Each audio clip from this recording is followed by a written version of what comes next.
The throne room of the Varelian Empire stretched endlessly beneath crystalline vaults that captured the light of 1,000 stars. Captain Ilias Kane knelt in heavy chains, their weight crushing against his battered shoulders. Blood still crusted his uniform from the battle that had made him legend, the human who'd single-handedly turned back the Varelian armada, saving billions while humiliating an empire that had never known defeat. The crowd pressed close, their eager faces a sea of expectation. They'd come for an execution. They'd come to see humanity's champion broken before their empress. But Ilias kept his gaze fixed ahead, refusing to bow his head even as guards shoved him lower. His defiance rippled through the assembly like electricity. Then she appeared. Princess Solara descended from the upper throne, and the entire hall fell silent. She was breathtaking in a way that transcended species. Navy blue skin seemed to absorb and reflect starlight simultaneously, creating an ethereal glow that made her appear carved from twilight itself. Golden blonde hair cascaded over her shoulders in impossible contrast, framing violet eyes that held depths of intelligence and something else. Loneliness, perhaps. Her gown flowed like liquid moonlight as she approached the kneeling human. The Empress watched from her throne, her expression unreadable but her stillness dangerous. Solara stopped mere inches from Ilias. This close, he could see the delicate patterns in her skin, constellations of darker blue that traced her cheekbones and throat like living art. She studied him with those penetrating, violet eyes. And for a moment, the universe contracted to just the two of them. She leaned down, her lips nearly brushing his ear. Her breath was warm, carrying the scent of starflowers, sweet and intoxicating. When she spoke, her voice was barely a whisper, meant only for him. "Come to my chambers tonight. Your reward awaits." The chains fell from his wrists at her gesture. Gasps erupted throughout the throne room. The Empress rose halfway from her seat, fury darkening her features, but Solara had already turned away. Her hand extended toward Ilias, an unmistakable invitation. "This human has proven himself worthy of honor, not execution," Solara announced, her voice carrying through the vast chamber with unexpected authority. "By my right as Crown Princess, I claim first audience with the victor. Any who challenge this claim challenge me directly." The threat hung in the air. No one spoke. Ilias stood slowly, his muscles screaming from battle wounds, and took her hand. Her skin was cooler than human, but her grip was steady, reassuring. As their fingers intertwined, he felt a slight tremor run through her nervousness. He realized with surprise, she led him from the throne room, her blonde hair catching the starlight as nobles and warriors parted before them. Behind them, whispers erupted like wildfire. No outsider had ever entered the royal wing. Tonight, everything would change. The corridors of the royal wing twisted through architecture that defied human understanding, walls that seemed to breathe with bioluminescent light, floors that absorbed sound until each footstep felt like a heartbeat in the silence. Guards in ceremonial armor watched their passage with barely concealed shock. But none dared challenge the princess. Solara's hand remained in Ilias's, her grip tightening slightly each time they passed another set of eyes. He realized she was as nervous as he was, perhaps more so. This woman who commanded empires with a gesture was trembling as she led him deeper into her private world. Finally, they reached doors carved from a single massive crystal, their surfaces swirling with nebula colors. They opened soundlessly at Solara's approach, revealing chambers that stole Ilias's breath. The room was bathed in soft, ambient light that seemed to emanate from the walls, themselves a gentle purple-blue glow that reminded him of Earth's twilight. Vast windows stretched from floor to ceiling, offering an unobstructed view of the gas giant the palace orbited, its swirling storms a masterpiece of cosmic artistry. Stars scattered beyond like diamonds on velvet. No servants waited. No guards stood watch. They were utterly alone. Solara released his hand and moved to a crystalline table, where two delicate glasses waited beside a bottle of liquid that glowed with inner light. She poured with hands that shook slightly, then turned to offer him a glass. "Star wine," she explained softly, "made from nebula blooms that only flower once every 100 years. I've been saving this bottle for something important." Elias took the glass, their fingers brushing. The touch sent an unexpected warmth through him. Up close, in the intimate lighting of her chambers, she was even more stunning. Her navy blue skin seemed to glow from within, and those violet eyes held galaxies of emotion. "Why?" he asked simply. "The entire empire expected my execution. Why save me?" Solara took a sip of her wine, gathering courage. "Because you saved my people from my mother's war," she began, her voice barely above a whisper. 10 billion lives preserved because you had the courage to stand alone against our entire fleet. But in saving them, you also shamed the Empress. She will never forgive that humiliation." She moved closer, close enough that he could see the way her pulse fluttered at the base of her throat faster than human, like a trapped bird. "She will have your head by tomorrow's dawn," Solara continued, "unless I invoke an ancient law. One that even my mother cannot break." "What law?"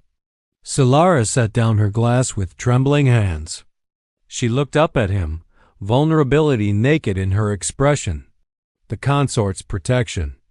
If I claim you as my chosen, if we bond tonight, you become untouchable under Verilian sacred law. Even the Empress cannot harm one who shares the royal bed." The implication settled over them like stardust. Silence stretched between them, broken only by the distant hum of the palace's energy systems. Elias studied the alien princes before him, seeing past the political maneuvering to the genuine fear in her eyes. "And what do you gain, Princess?" he asked carefully. "This isn't just about protecting me." Solara's laugh was bitter and beautiful, so perceptive. She turned toward the vast windows, her silhouette outlined against the swirling storms of the gas giant. "My mother wants to restart the war the moment you're gone. You're the only thing that's given Earth a chance at peace, the warrior they fear. If you die, the invasion resumes within weeks." She pressed her palm against the crystal window, her navy blue skin reflecting the cosmic light. "But if you become my consort, bound to the royal house, Earth becomes untouchable by extension. Our laws are absolute about this. Any attack on your homeworld would be an attack on me. A political marriage." "Then," Elias said, trying to keep the disappointment from his voice. Solara spun around, and he was startled to see tears glistening in her violet eyes. "Is it so wrong that I want it to be more?" Her voice cracked. "I'm offering you everything, my protection, my throne, eventually my crown, but I'm also asking. I'm begging for something I've never had." She crossed to him in 3 quick steps, her hands finding his scarred face. Her touch was electric, her skin cool but somehow warming against his. "Someone who sees me. Not the princess. Not the future empress. Just ... Solara." Her blonde hair fell around them like a curtain as she leaned in, her forehead resting against his. "I've spent 23 years as a political pawn. Every smile calculated. Every word measured. Every potential suitor seeing only the crown I wear." Her voice dropped to a desperate whisper. "You're the first person who looked at me and saw a woman worth saving instead of a prize worth claiming." Elias's hands found her waist instinctively, feeling the alien contours of her body similar enough to human to ignite something primal. Different enough to remind him they were crossing boundaries no one had crossed before. "When you stood alone against our fleet," she continued, her breath warm against his lips, "I watched from the command ship. I watched you fight with such fierce love for your people that I wondered what it would feel like to be loved like that, to be chosen like that." She pulled back just enough to meet his eyes. "I can command you to stay as my consort. The law gives me that right. But I won't. I'm asking you to choose me, Elias, not out of duty or politics or survival. Choose me because when you look at this alien skin and these strange eyes, you see someone worth loving." Her hands trembled against his face. "Stay with me tonight. Not because you have to, because you want to." Elias looked into those violet eyes so alien, yet so human in their vulnerability, and felt something shift deep in his chest. He'd spent years fighting, surviving, leading. He'd forgotten what it meant to simply feel. His hand slid from her waist to cup her face, his rough, scarred fingers gentle against her smooth navy blue skin. "Do you know why I really fought so hard against your fleet?" he asked softly. Solara shook her head, blonde hair whispering against his hands. "Because I was tired of war, tired of death. I thought if I could just be strong enough, fierce enough, maybe both our peoples could finally know peace." He brushed his thumb across her cheekbone, tracing one of those beautiful constellation patterns. "I never expected to find someone who wanted the same thing as desperately as I did. Elias ... She breathed his name like a prayer. "I choose you, Solara," he whispered. "Not because of laws or politics or survival. I choose you because in the middle of an empire that wanted me dead, you had the courage to want me alive. You had the strength to choose compassion over revenge." He leaned in slowly, giving her time to pull away if she wished. She didn't. Their lips met in a kiss that was tentative at first, exploratory, two different species learning each other's rhythm. Her lips were cooler than his, but they warmed quickly as the kiss deepened. She tasted of star wine and something uniquely her exotic and intoxicating. Solara made a small sound in the back of her throat, her hands sliding from his face to his shoulders, then down his back, pulling him closer. The kiss grew heated, passionate, all the tension between them transforming into desire. When they finally broke apart, both breathing hard, her violet eyes had darkened to a deep purple. "The bonding," she whispered, her voice husky. "It requires ... intimacy, complete trust. Once it's done, we'll be connected in ways even I don't fully understand." "Are you certain?" In answer, Elias lifted her into his arms. She gasped, then laughed a sound of pure joy that echoed through the chambers. Her blonde hair spilled over his arm as he carried her toward the massive bed draped in fabrics that seemed woven from starlight itself. "I've never been more certain of anything," he said. Laying her gently on the bed, she reached up, pulling him down beside her. "Then let me show you how an alien princess rewards her champion," she murmured against his lips. Their second kiss was fire and need. Hands explored unfamiliar contours, discovering differences and similarities. Clothing became an obstacle quickly discarded. Her navy blue skin was silk beneath his touch, and everywhere he caressed, her body responded with tremors of pleasure. "Elias," she gasped as his lips found her throat. "I've dreamed of this ... The first light of the system's binary stars painted the royal chambers in shades of amber and rose." Elias lay awake, his arms wrapped around Solara as she slept peacefully against his chest. Her navy blue skin seemed to glow in the dawnlight, and her blonde hair spread across the pillows like spilled sunshine.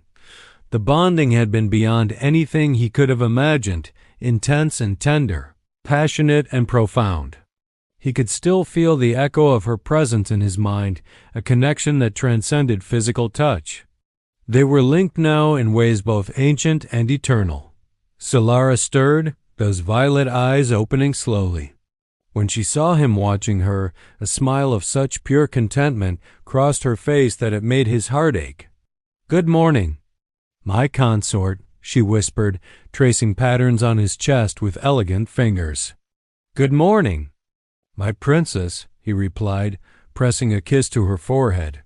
She snuggled closer, and they lay in comfortable silence until a sharp chime broke the peace. Solara sighed. The council. "No one answers about last night." "Let them talk," Elias murmured. "We know what we've built here." But Solara sat up, and he could see the princess returning the weight of duty settling on her shoulders. Yet now there was something new in her bearing, confidence born from being truly chosen. "Let's face them together," she said, extending her hand. Hours later, after the formal announcements and shocked reactions, after the Empress's cold fury and grudging acceptance, after the empire erupted with news of the impossible union, they returned to her chambers. Elias moved to the workbench he'd noticed earlier, where tools and materials from 100 worlds were stored. Solara watched curiously as he selected a piece of battleship steel salvaged from the very ship he'd commanded in the battle that brought them together. His hands worked with practiced skill, heating and shaping, forging something from the remnants of war. When he finished, he held up a ring rough-hewn but beautiful in its simplicity. "I have nothing else to give you," he said, approaching her. "No wealth, no fleet, no empire. Just this piece of my old life transformed into something new." He knelt before her, this warrior who'd never bowed to anyone, now choosing to kneel in love. "Solara, Princess of the Varelian Empire, will you wear this as a symbol of what we've chosen? 2 worlds, 2 peoples, 2 lonely souls who found each other across the darkness?" Tears streamed down her navy blue face as she extended her hand. He slid the crude steel ring onto her finger next to the elegant bands of her royal house. "Forever," she whispered, pulling him up into her arms. "You said the reward was mine to give, but I'm the one who's been saved." They kissed as stars wheeled overhead, and somewhere in the galaxy, a war ended not with weapons, but with love. The end.